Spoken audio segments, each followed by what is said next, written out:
Hello, good morning, good afternoon, good evening. आज का हमारा टॉपिक है कॉम्बिनेशन ऑफ सेल्स।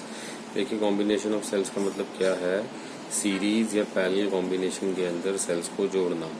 दो तरह से हम सेल्स के कॉम्बिनेशन को पढ़ सकते हैं, सीरीज में या पैरेलल में। सबसे पहले हम पढ़ेंगे series combination of cells. Series combination of cells के अंदर क्या होता है, मान लीजिए पहला सेल है जिसका ईएमएफ है E1, दूसरा सेल है जिसका ईएमएफ है E2। दोनों को रेजिस्टेंस R1 और R2 के साथ हमने इस तरह से सीरीज में लगा दिया। हमारे पास दो टर्मिनल्स हैं A एंड B, और हमारा पाथ होगा लेफ्ट टू राइट। और अगर पाथ लेफ्ट टू राइट है, दो सेल्स हैं जिनका ईएमएफ E1 और E2 है, तो इसका अगर अपने पास सॉल्व करने के लिए सर्किट कॉम्बिनेशन ऑफ सेल्स का फाइनल रिजल्ट या फाइनल इक्विवेलेंट ईएमएफ या फिर इक्विवेलेंट रेजिस्टेंस पूछ लिया जाए, तो इसका इक्विवेलेंट डायग्राम कुछ इस तरह से होता है। That is E equivalent will be equals to E R equivalent, that is R1 plus R2 and that will be equals to E1 plus E2। तो अगर मैंने पाथ कंसिडर करा है A से B की तरफ, जैसे कि मैं डायग्राम में आपको दिखा रहा हूँ, तो इसके अंदर मान लीजिए इक्विवेलेंट रेजिस्टेंस वो आ गई E इक्विवेलेंट, एंड रेजिस्टेंस जो है वो आ गई R इक्विवेलेंट। तो इसका टोटल सर्किट का इक्विवेलेंट कुछ इस तरह से बन जाएगा, E equivalent and R equivalent. अब रूल जो है क्वेश्चन को सॉल्व करने के लिए यही हमने याद रखना है कि अगर लेफ्ट टू राइट जा रहे हैं और पाथ पॉजिटिव से बाहर निकल रहे हैं तो टेकिंग इट एज पॉजिटिव, और अगर नेगेटिव टर्मिनल से बाहर जा रहे हैं तो हमें लेंगे ईएमएफ की वैल्यू नेगेटिव। तो take positive and negative like this. तो अगर लेफ्ट से राइट जाएंगे, राइट से लेफ्ट जाएंगे लाइक दिस। तो अगर करंट की बात करें, अगर करंट फ्लो जो हमारे पास यहाँ पर है I, that is going to be from right to left, तो करंट, और अगर पाथ है लेफ्ट टू राइट, करंट है राइट टू लेफ्ट, तो हमारे पास यहाँ पर हम लेंगे वोल्टेज की वैल्यू या ईएमएफ की value positive. What I mean to say, अगर करंट राइट से लेफ्ट की तरफ है और हमने जो पाथ कंसिडर करा है जिसके अंदर हम सर्किट को सॉल्व कर रहे हैं, तो उसकी वजह हम लेफ्ट से राइट की तरफ देख रहे हैं, तो हमारे पास जो ओवरऑल I इंटू आर आएगा, दैट इज द V और the E। V is voltage, E is the EMF. इसकी वैल्यू को हम लेंगे पॉजिटिव। और अगर इसका वाइस वर्सा उल्टा हुआ कि दोनों करंट और पाथ सेम डायरेक्शन में होंगे, चाहे लेफ्ट टू राइट हों चाहे दोनों राइट टू लेफ्ट हों, तो उस केस में हमारे पास जो वैल्यू होगा I into R, that is voltage V और ईएमएफ E, जो भी नाम ले लें, that is going to be negative. तो applying this rule in the same circuit जो हमने अभी पढ़ा, इसके अंदर हमारे पास आ जाएगा A से B तक हमने चलना है। करंट का हमने पाथ जो ले रखा है वो ले रखा है करंट का path I as shown from this, और हमने जो पाथ अपना कंसिडर करा है, हम पाथ कंसिडर कर रहे हैं A टू B, और करंट हमने कंसिडर करा है B टू A। तो अगर हमारा पाथ जहाँ से हम ऑब्जर्वेशन निकाल रहे हैं वो A से B की तरफ जा रहे हैं और करंट की डायरेक्शन उल्टा है, तो उस केस में हमारे पास जो फाइनल आंसर होगा that is going to be, यहाँ पर हमारे पास आ जाएगा going from A towards B। तो पहले हमारे पास A पॉइंट पर वोल्टेज होगी VA, उसके बाद E के नेगेटिव टर्मिनल से लीव करेंगे तो माइनस E1, और यहाँ पर करंट I इंटू R1 हो जाएगा, और यहाँ पर अगर करंट और पाथ ऑपोजिट हैं तो positive I into R1। Similarly E के नेगेटिव टर्मिनल से बाहर निकलेंगे तो माइनस E2, उसके बाद I और R2, क्योंकि यहाँ पे करंट और पाथ दोनों एक दूसरे के ऑपोजिट हैं, तो plus IR2, and that finally reaches two point B, that is VB। तो VA और VB को हमने इकट्ठा करा, VA minus VB that is equals to E1 उधर चला गया, E1 प्लस E2 और minus I1 bracket R1 plus R2। मान लीजिए V जो है that is VA minus VB, तो V की वैल्यू हो जाएगी V is equals to E1 plus E2 minus I into R1 plus R2। तो ये जो होंगे मेरे पास V की वैल्यूज।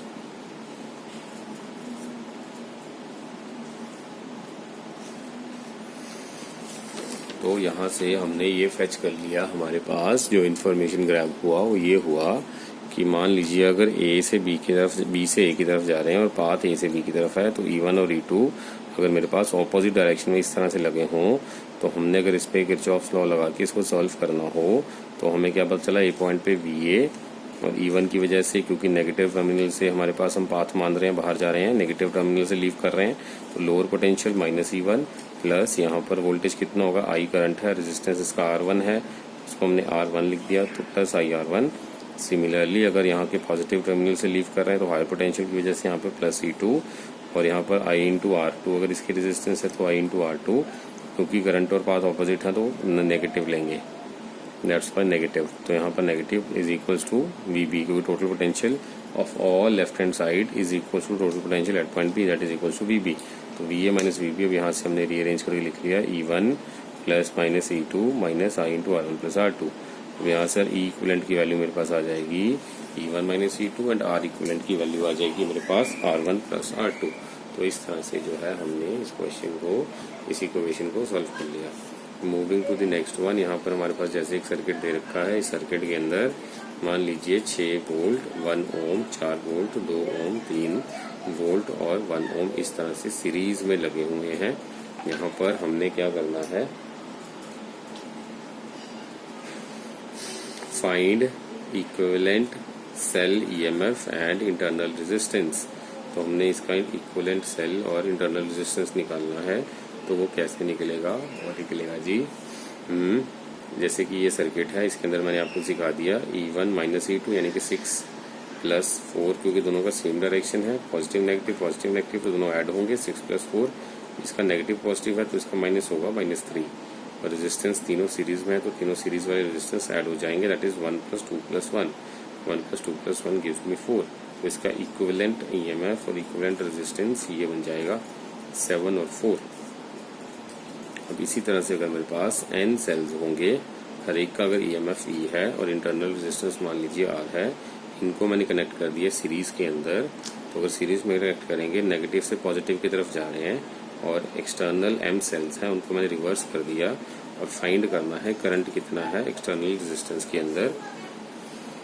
तो उस केस में ये देखिए, आप देख सकते हैं यहाँ से हमने क्या करा, पॉजिटिव यहाँ से शुरू करा, यहाँ तक n सेल्स हैं, हर एक का ईएमएफ E है, इसके अंदर टोटल R सेल्स हैं मेरे पास। तो अगर R सेल्स हैं, यहाँ से शुरू करा यहाँ तक जा रहे हैं, n सेल्स की सीरीज लगी हुई है और R रेजिस्टेंस इसके अंदर लगे हुए हैं, तो टोटल इक्विवेलेंट ईएमएफ होगा E equivalent is equals to, पहले का ईएमएफ मान लीजिए क्योंकि क्वेश्चन में दे रखा ही, तो यहाँ पर भी आएगा, दूसरे का भी, तीसरे में भी ही। तो E equivalent will be equals to E plus E so on up to n times. तो E equivalent will be equals to NE और R equivalent will be equals to R plus R so on up to n times, that is NR।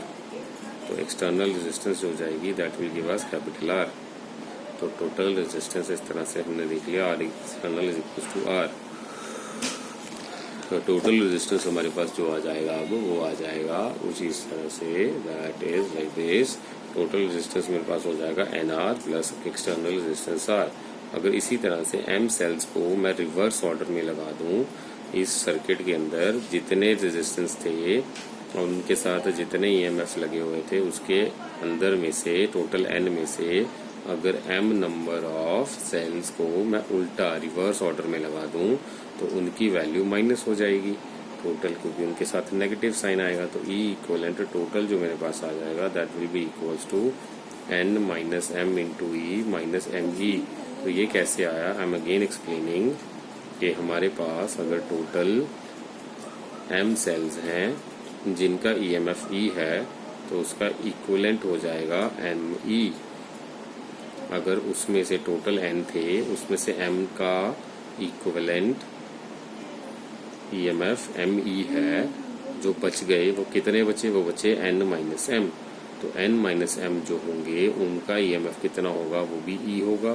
तो दोनों को minus करेंगे तो total net equivalent EMF हमारे पास बच जाएगा।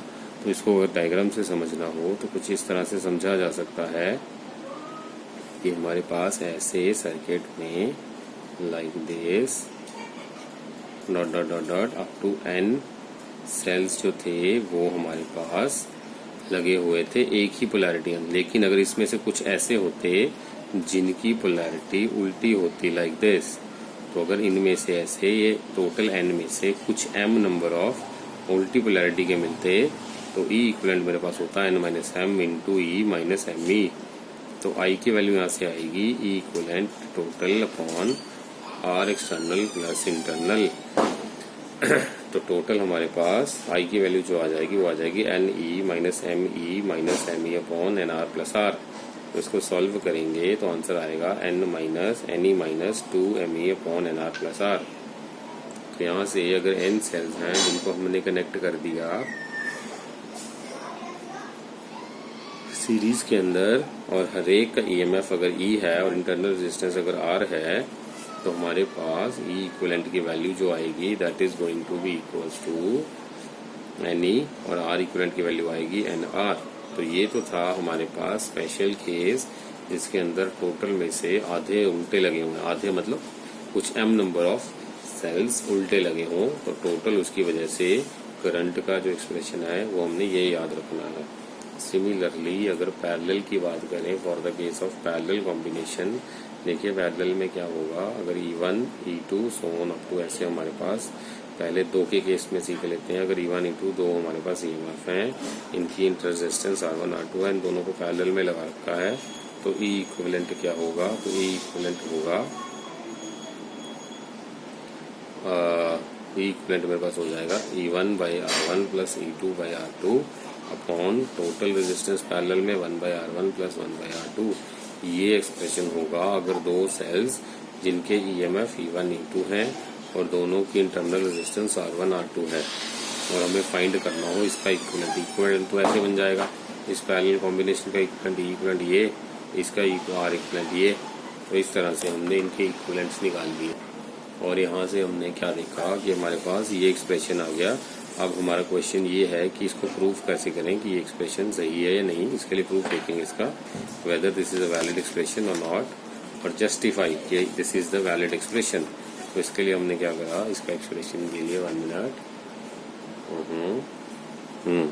इसके लिए हमने क्या देखा, यहाँ पर हमारे पास मान लीजिए ये हमारे पास सर्किट था, इसमें E1 E2 दो EMF थे, R1 R2 उनका रेजिस्टेंस था। करंट पहले वैसे टोटल करंट मान लीजिए हमने यहाँ से शुरू करा, तो टोटल करंट अगर इस सर्किट में से आई जा रहा है तो एट दिस टर्मिनल ये दो पार्ट्स में डिवाइड हो गया, I1 और I2, और यहाँ से करंट I1 फ्लो कर जाएगा और यहाँ से करंट I2 फ्लो कर जाएगा। तो I will be equals to I1 plus I2, और करंट जो है वो फ्लो करेगा from negative to positive terminal, तो नेगेटिव से पॉजिटिव की तरफ करंट फ्लो करेगा, और पाथ जो होगा उसका होगा A से X, X से Y, Y से B। अगर किरचॉफ्स लॉ लगाएंगे A से B की तरफ, तो किरचॉफ्स लॉ में आपको जैसे पिछले क्वेश्चन में भी सिखाया था, उसमें भी यही करा था हमने, at terminal A VA will be the potential. उसके बाद नेगेटिव टर्मिनल से लीव कर रहे हैं तो -E1, यहाँ पर जो होगा करंट और रेजिस्टेंस का मल्टीप्लाई जिससे हमें V देना है, दैट इज I1 R1, और क्योंकि दोनों ऑपोजिट हैं तो plus I1 R1 is equals to VB, यहाँ पर VB आ जाएगा। और यहाँ पर दूसरे पाथ के लिए अगर APQB में अगर मैं बात करूँ तो APQB में हमारे पास VB जो होगा, यहाँ से पहले रीअरेंज कर लेते हैं, VA minus VB is equals to E1 minus I1 R1, और VA माइनस VB को अगर मैं V लिख दूंगा, this is V is equals to E1 minus I1 R1, तो हमारे पास I1 R1 की वैल्यू आ जाएगी E माइनस V, और वहाँ से I1 की वैल्यू आ जाएगी E1 minus V by R1, नीचे R1 से डिवाइड कर दिया। अब हम चलते हैं सेकंड पाथ की तरफ, APQB। उस पाथ के अंदर भी हम सिमिलरली निकाल सकते हैं, और मेरे पास उसके अंदर जो वैल्यू आएगा I2 का, दैट इज अगेन E1 की जगह आ जाएगा E2 minus V by R2। तो टोटल हमारे पास I1 और I2 आ चुके हैं। Total current is the combination of two, total I is I1 plus I2, तो मेरे पास I1 प्लस I2 की वैल्यू आ जाएगी E1 minus V by R1 plus E2 minus V by R2, और I की वैल्यू आ जाएगी E1 by R1 minus V by R1 plus E2 by R2 minus V by R2। Solve करेंगे तो मेरे पास आ जाएगा यहाँ पर V यहाँ इस साइड और ये I इस साइड, तो E1 by R1 plus E2 by R2 minus I is equals to V into 1 by R1 plus 1 by R2। अब ये इसके नीचे डिवाइड कर दिया। नेक्स्ट स्टेप,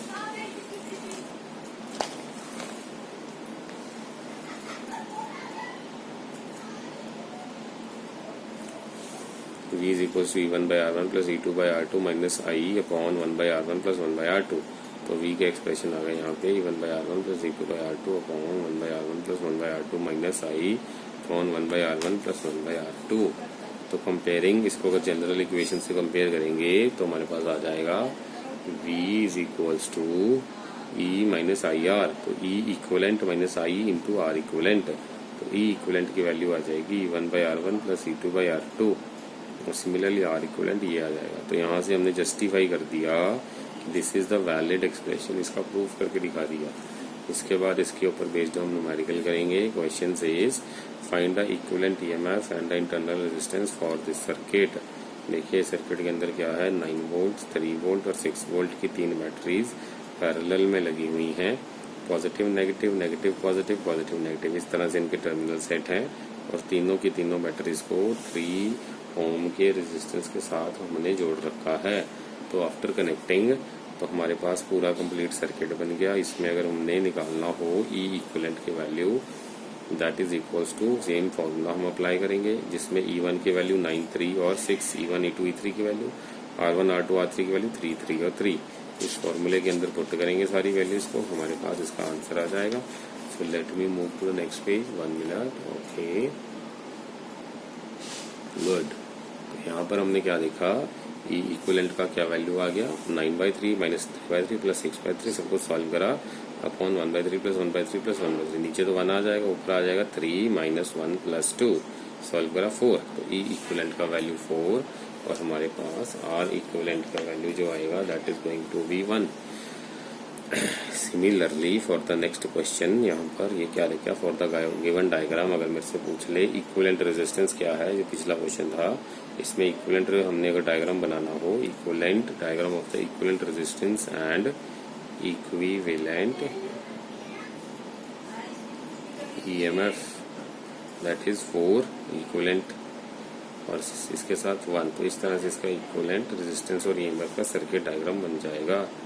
अगला क्वेश्चन है 6 वोल्ट 1 ओम, 10 वोल्ट 2 वोल्ट 2 ओम, 4 वोल्ट 2 ओम। इस तरह से अगर मेरे पास एक सर्किट हो, इस सर्किट के अंदर अगर हमने ड्रॉ करना हो find the E equivalent and R equivalent, तो कैसे फाइंड करेंगे। देखिए 6 और 1 तो आपस में सीरीज में, पहले ये पैरेलल कॉम्बिनेशन सॉल्व होगा। इसमें 10 और 4 उल्टे लगे हुए हैं, इसमें नेगेटिव पॉजिटिव, पॉजिटिव नेगेटिव, तो पैरेलल कॉम्बिनेशन है तो फॉर्मूला तो वही आएगा E/R1 minus E/R2 upon 1/R1 plus 1/R2। तो 2 की R1 R2 की वैल्यू 2, E1 E2 की वैल्यू 10 और 4, फॉर्मूले में पुट करेंगे, सॉल्व करके ई इक्विवेलेंट का आंसर आ जाएगा 3, क्योंकि हमें पता है कि हमारे पास अब ये सारे का इक्विवेलेंट जो ड्रॉ होगा वो हो जाएगा 3 for the case of EMF. और 6 और 3 अब सीरीज में हो गए, तो अगर 6 और 3 अब सीरीज में बन जाएंगे तो 6 माइनस 3 विल बी 3, क्योंकि इसका 6 पॉजिटिव और इसका 3 नेगेटिव। नेगेटिव क्यों लगाया, इसका रीजन ये है, इस तरह से 6 और 3 नेगेटिव क्यों यहाँ लगाया, पॉजिटिव नेगेटिव क्यों नहीं लगाया, इसका रीजन ये है कि हमने जब एक सर्किट को सॉल्व करना है पैरेलल कॉम्बिनेशन को, उसमें हमने ये देखना है दोनों में से बड़ा मैग्नीट्यूड किसका है, बड़ा मैग्नीट्यूड है 10, तो 10 वोल्ट के पहले वाले टर्मिनल पे कौन सा साइन था, तो आंसर इज नेगेटिव। तो इसलिए बड़े मैग्नीट्यूड वाला जो ईएमएफ था उसी का सिंबल हम यहाँ पर ड्रॉ करेंगे इक्विवेलेंट में, और वैल्यू दोनों का नेट निकलेगा दैट इज 3।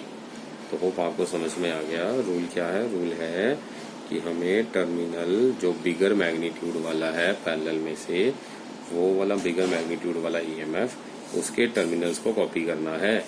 उसके अगर टर्मिनल्स के अंदर पहले नेगेटिव फिर पॉजिटिव आ रहा है, तो यहाँ पर भी जो उसका इक्विवेलेंट ड्रॉ करेंगे उसमें भी पहले नेगेटिव फिर पॉजिटिव आएगा।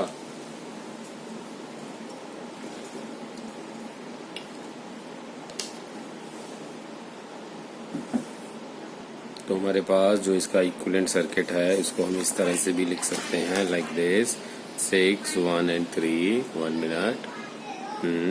इसको लिख सकते हैं 6 1 3 एंड 1। इसको टोटल सॉल्व करेंगे 6 और 3 वोल्ट आ जाएगा, क्योंकि ये पॉजिटिव नेगेटिव है, ये नेगेटिव पॉजिटिव है। तो यहाँ पर हमारे पास फाइनल आ जाएगा 3 वोल्ट और आर इक्विवेलेंट आ जाएगा 1 + 1 2 3 and 2। अब इसके अंदर एक important point to note that says कि अगर हमारे पास n सेल्स हैं, हर एक का ईएमएफ ई है और इंटरनल रेजिस्टेंस अगर मान लीजिए R है, और इन सबको हमने अगर पैरेलल में कनेक्ट कर दिया, तो हमारे पास जो इक्विवेलेंट सर्किट होगा it will be something like this. सबके अंदर ईएमएफ का ई है, मेरे पास यहाँ पर n सेल्स हैं जो पैरेलल में कनेक्टेड हैं, सबका ईएमएफ ई है, और उसके साथ R रेजिस्टेंसेस हैं जो n टाइम्स कनेक्टेड हैं। तो E इक्विवेलेंट की वैल्यू आ जाएगी E/R plus E/R plus E/R n times upon 1 by R plus 1 by R plus 1 by R N times. तो ई इक्वलेंट की जो वैल्यू आएगी that is equals to N E by R upon 1 by R, that is equals to R और cancel N E जो है मेरे पास total circuit के अंदर एन बाय आर आएगा, यहाँ पर 1 बाय आर नहीं आएगा, एन बाय आर आएगा। N by R time cancels with N by R,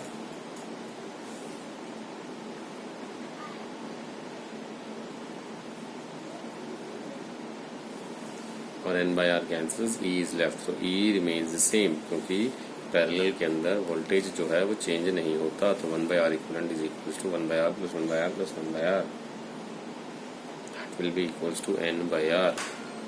तो आर इक्वलेंट की वैल्यू आएगी एन बाय आर और ई इक्वलेंट की वैल्यू पैरेलल में हो जाएगी E. So this is important point to note कि अगर पैरेलल के अंदर N number of times EMF लगा हो, टोटल ईएमएफ या इक्विवेलेंट ईएमएफ की वैल्यू होती है ई। तो होप आपको यहाँ तक समझ में आ गया। ओके, हमारा नेक्स्ट टॉपिक है मीटर ब्रिज। मीटर ब्रिज क्या होता है? मीटर ब्रिज होता है एक ऐसा इलेक्ट्रिकल इंस्ट्रूमेंट जो कि हम यूज करते हैं मेजर करने के लिए किसी भी अननोन रेजिस्टेंस की वैल्यू को। किसी भी अननोन रेजिस्टेंस की वैल्यू को मेजर करने के लिए मीटर ब्रिज इंस्ट्रूमेंट को यूज किया जाता है। ये किस प्रिंसिपल पे काम करता है? ये व्हीटस्टोन ब्रिज के प्रिंसिपल पे काम करता है।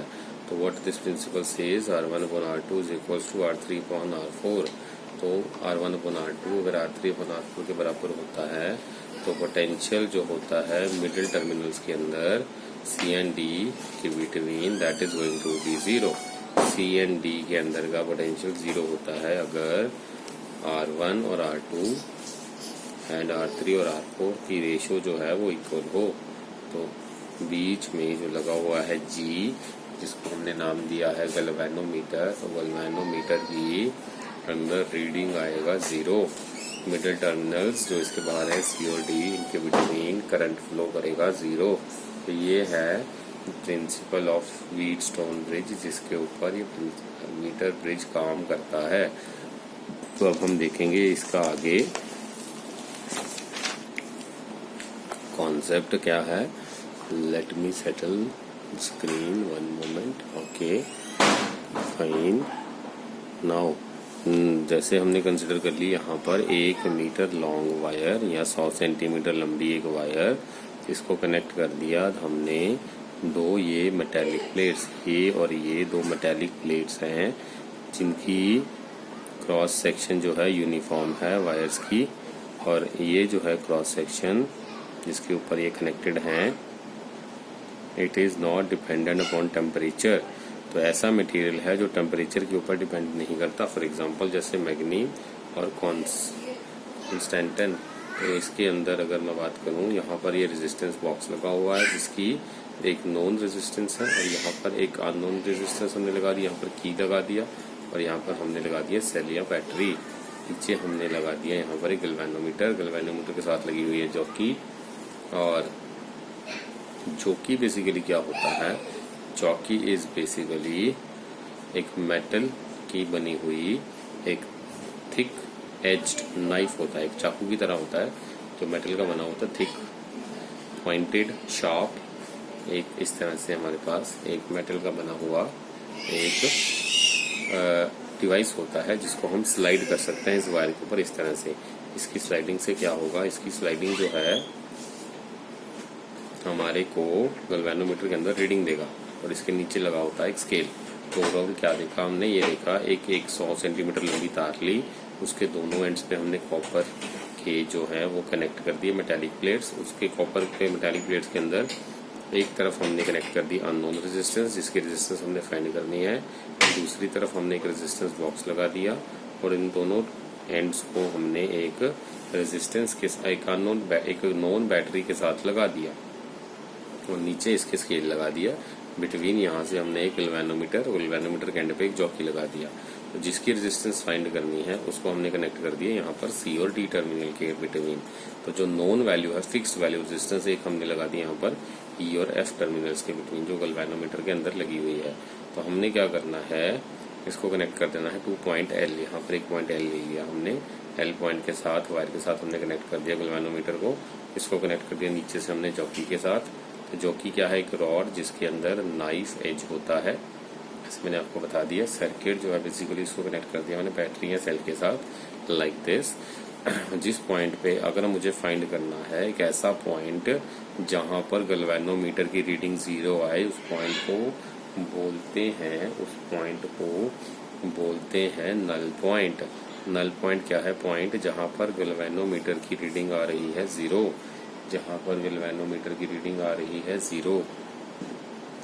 तो अगर मान लीजिए करंट फ्लो कर रहा है, तो यहाँ पर current between L and M terminal अगर फ्लो कर रहा है और उसकी वैल्यू है 0। अब अगर सर्किट जो है ये बिहेव करेगा लाइक व्हीटस्टोन ब्रिज, कि इसके अंदर 1 2 3 4 रेजिस्टेंसेस हम इसको कंसिडर करेंगे। सर यहाँ पर तो रेजिस्टेंस है नहीं, कोई प्रॉब्लम नहीं है। यहाँ पर जो रेजिस्टेंस है वो वायर की लेंथ के विद रिस्पेक्ट टू हम कंसिडर करेंगे, आगे बताएंगे कैसे। हमने यहाँ तक ये बताया 1 2 3 4 4 रेजिस्टेंसेस हम कंसिडर करेंगे, उनके ऊपर व्हीटस्टोन ब्रिज का प्रिंसिपल लगाएंगे और फाइंड करेंगे वैल्यू चारों रेजिस्टेंस की, जिसमें से 3 हमें पता है और चौथी हमने फाइंड करनी है।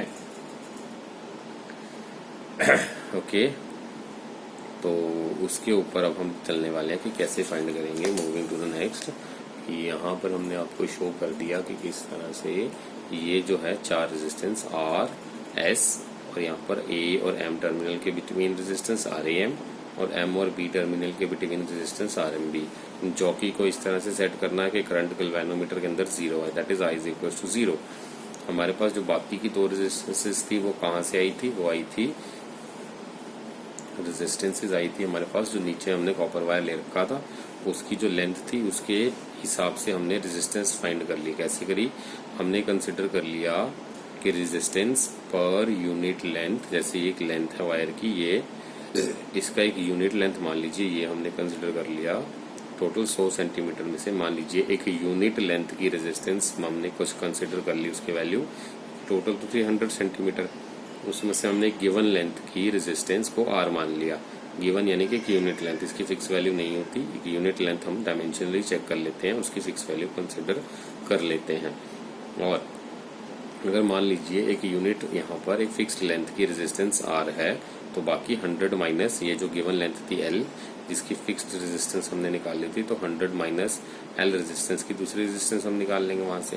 तो कैसे निकलेगी हम उसी पे बात करने वाले हैं। मान लीजिए अगर हमने R रेजिस्टेंस ले लिया एक फिक्स्ड लेंथ ऑफ वायर के लिए और length of wire total 100 centimetre थी, तो उसमें से अगर सेंटर पॉइंट मान लीजिए कोई हमने पॉइंट उठा लिया D पॉइंट, जहां तक रेजिस्टेंस की जो लेंथ थी वायर की वो L है, तो रेजिस्टेंस उसकी वजह से हो जाएगी R इंटू L, क्योंकि L लेंथ में R रेजिस्टेंस है, तो R into L is the total resistance between I से M पॉइंट तक।